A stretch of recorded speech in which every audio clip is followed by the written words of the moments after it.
रोशनपुर नाम के गांव में चंदा और शांति नाम की जिठानी और देवरानी रहती थी। चंदा का पति बहुत पैसे वाला था। उनके पास किसी भी चीज की कोई कमी नहीं थी और उसके विपरीत शांति का पति बहुत ही गरीब और नशेड़ी था। शांति चंदा के घर में काम करके अपना घर चलाती थी। भाभी, घर पर खाने के लिए कुछ भी नहीं है। अगर आप थोड़ा खाना दे पाए तो बहुत मेहरबानी होगी। मुझे जो भी पैसे मिलते हैं वो तो आपके देवर नशे में उड़ा देते हैं। ये तुम लोगों का ना रोज रोज का ड्रामा हो गया है। अब देवर जी कमाते नहीं है तो मैं क्या करूं? तुम्हारा पति तो तुम्हारी सारी कमाई दारू में उड़ा देता है। रहने दो भूखा उसे। अरे ऐसे मत बोलिए भाभी, आप तो जानती ही हैं कि वो मन के कितने साफ हैं, पर इस बेरोजगारी के कारण उन्हें दारू पीने की लत लग गई है। अरे अपना ये रोना गाना बाद में कर लेना, पहले काम निपटा ले घर का। मेरा और टाइम खराब ना कर। जा गेहूं पीस ले, फिर तुझे कपड़े भी धोने हैं। शांति रसोई घर में जाकर गेहूं पीसने लगती है। पीसते पीसते कुछ गेहूं वहां कपड़ों में गिर जाते हैं, जिसे देखकर उसके दिमाग में एक आइडिया आता है। क्यों ना ऐसे ही थोड़े गेहूं मैं अपने पल्लू में बांधकर घर ले जाऊं, फिर एक बर्तन में जमा कर लूंगी और उसे पीसकर रोटी बना लूंगी। कुछ दिन तो ऐसे ही चलता रहा, मगर फिर एक दिन चंदा ने शांति को ऐसा करते हुए देख लिया। अरे पहले तो मुझे लगा तुम लोग बस गरीब हो, पर तुम लोग तो चोर भी हो।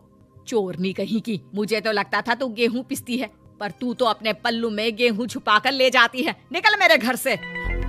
मुझे माफ कर दो भाभी, हमारे पास खाने के लिए एक दाना तक नहीं था, इसलिए मुझे ये सब करना पड़ा। अरे तुम लोग मेरे रिश्तेदार हो, इसीलिए दया कर कर तुझे मैंने अपने घर पे काम पर रख लिया, पर तू और तेरा पति हमारे खानदान का नाम मिट्टी में मिलाने पर उतारू हो चुके हैं। आपको मुझे जितनी गालियां देनी है दीजिए, मारना है तो मार भी लीजिए भाभी, पर मुझे काम से मत निकालिए। परिवार की बात है, वरना कोई और ऐसा काम करता ना तो धक्के मार कर कब से घर का बाहर निकाल दिया होता। रोते रोते शांति अपने घर चली जाती है, जहाँ उसका नशेड़ी पति कहता है, अरे कहाँ रह गई थी कामचोर? इतनी देर क्यों कर दी? आज पैसे लाई कि आज भी खाली हाथ वापस आ गई है? अपने हाथ दिखा। जरूर पैसे छुपा लिए ताकि मैं दारू ना पी पाऊं। नहीं जी, मैं आपसे क्यों छुपाऊंगी, और अभी आप दारू पीने की बात कर रहे हैं, उसी कारण तो आज हम लोगों की ये हालत हो गई है। किसी काम की नहीं है तू, बिना मार खाए समझेगी नहीं। रख, अभी तेरे होश ठिकाने लगाता हूँ। रामलाल शांति को बहुत मारता है। शांति का मन दुखी हो जाता है और वो गांव के तालाब के पास के एक पेड़ के नीचे बैठकर फूट फूट कर रोने लगती है। मैंने कभी किसी का बुरा नहीं किया, फिर भी भगवान मेरे साथ ऐसा क्यों कर रहा है? मैं तो रामलाल जी की फिक्र करती हूँ, फिर भी उन्होंने मुझे इतना मारा। तभी उसे एक आवाज सुनाई देती है, रोने की कोई जरूरत नहीं है बेटी, चिंता क्यों करती हो? ये आवाज कहाँ से आ रही है? शांति अपने आसपास देखती है, उसे कोई नहीं दिखता। वो ऊपर देखती है, जहाँ उसे एक छोटी सी परी दिखती है। आप कौन है? आप तो कोई परी लगती हैं। हाँ बेटी, मैं इसी पेड़ पर रहती हूँ। मैंने तुम्हारी सारी बात सुनी, अब तुम्हें फिक्र करने की कोई जरूरत नहीं। अपनी आंखें बंद करो।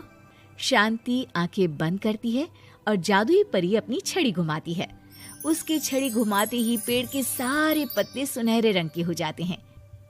परी उनमें से एक पत्ता तोड़ लेती है और फिर से अपनी छड़ी घुमाती है, जिसके कारण सारे पत्ते पहले की तरह साधारण से दिखने लगते हैं। आंखें खोलो बेटा। लो, इस पत्ते को ले जाकर अपने तकिए के नीचे रख देना। ये तो एक साधारण पत्ता है, इससे क्या होगा? ठीक है, अगर आप कहती हैं तो मैं इसे रख लेती हूँ। शांति उस पत्ते को लेकर अपने घर जाती है और अपने कमरे में तकिए के नीचे रखकर सो जाती है। सपने में उसे वही पेड़ वाली जादुई परी दिखाई देती है। बोलो शांति, क्या चाहिए तुम्हें? मैं चाहती हूँ हम बहुत अमीर हो जाए और मेरे पति नशा करना छोड़ दे, उन्हें कोई काम भी मिल जाए। कल जब तुम सुबह नींद से जागोगी, तुम्हारी इच्छा पूरी हो गई होगी। अगली सुबह शांति नींद से जागती है। अपने आसपास का नजारा देखकर चौंक जाती है। उसके बिस्तर पर चारों तरफ सोने चांदी रखे हुए थे। हे भगवान, कहीं मैं सपना तो नहीं देख रही? इतना सारा सोना, वो भी मुझ गरीब के पास। रामलाल जी को बताती हूँ, वो बहुत खुश होंगे। शांति जैसे ही कमरे के बाहर जाती है, वो देखती है कि रामलाल सूट बूट पहने काम के लिए बाहर जा रहा होता है। मुझे शहर में एक नौकरी मिल गई है शांति, मुझे आने में देर हो जाएगी, घर का ध्यान रखना। और इस तरह शांति बहुत अच्छा जीवन बिताने लगती है। उसके पास अब किसी भी चीज की कमी नहीं रह जाती। रातों रात शांति के पास आए इतने पैसों को देखकर उसकी जिठानी उससे पूछती है, अरे क्यों रे शांति, कहीं बड़ा हाथ मारा है क्या? अचानक तुम लोगों के पास इतना पैसा कैसे आ गया? नहीं नहीं भाभी, ये सब तो जादुई परी के दिए हुए पत्ते का कमाल है। शांति जादुई पत्ते के बारे में सारी बात चंदा को बताती है, जिसे सुनकर चंदा के मन में लालच आ जाता है और वो झूठ मूठ रोते हुए उसी पेड़ के नीचे जाती है जहाँ उसकी रोने की आवाज सुनकर जादुई परी कहती है, क्या हुआ बेटा, क्यों रो रही हो? मैं बहुत गरीब हूँ, मेरे पति मुझे बहुत मारते हैं, अब मैं जीना नहीं चाहती। चिंता मत करो बेटा, अपनी आंखें बंद करो। जादुई परी चंदा को भी उसी पेड़ का एक पत्ता देती है और तकिए के नीचे रखने को कहती है। चंदा उस पत्ते को लाकर अपने तकिए के नीचे रख लेती है और अगली सुबह जब उठती है तो उसके कमरे में चारों तरफ सांप बिच्छू रहते हैं।